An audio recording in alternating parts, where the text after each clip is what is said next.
Architecture is a complex system of signs that can convey different meanings depending on the interpreter's background knowledge.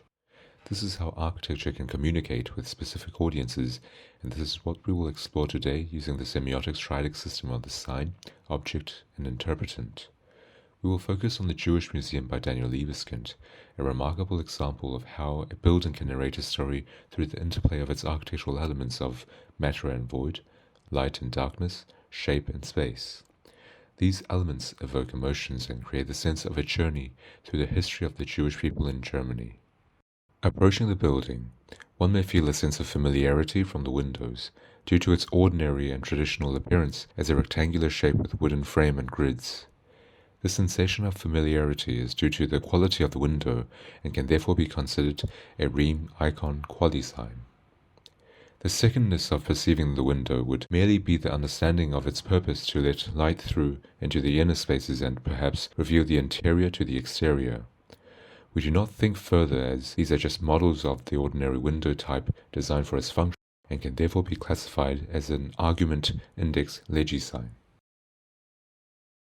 Entering the memory void halls, one is submerged into heavy darkness, with faint light trickling down the concrete walls at the end, teasing you with barely enough strength for illumination. One may feel a sense of oppressive suffocation from the weight of the low ceilings. The triangle composes of the Riem, the emotional impact from the quality of the space, from both the cold, heavy materiality, and from the distant index of the sunlight trickling in from the small skylights far above. You feel suffocated, oppressed, powerless, small. As someone who learnt about the history behind World War II, you begin to understand the argument that this instance of a space, a sin sign, is deliberate, and walking right under the shaft and looking up, you see the incredibly high and out of reach windows or skylights, just like how the light of day seemed out of reach to the Jews oppressed under the Nazi regime.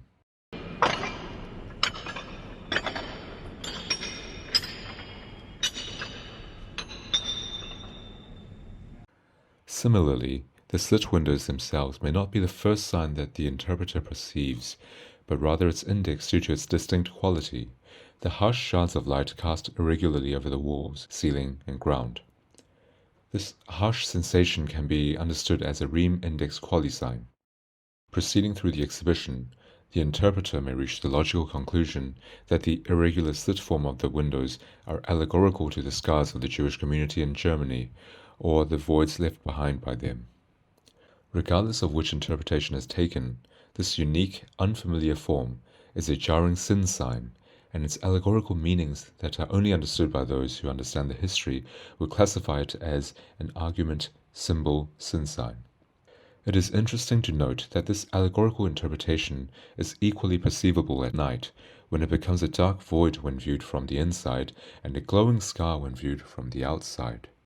From analyzing the detail of the windows in the Jewish Museum of Berlin, we see how a single type of element with a primary function, such as the traditional window shown at the beginning with the purpose of allowing light through, could be altered in shape, appearance, and visibility to affect the perceiver's emotions differently.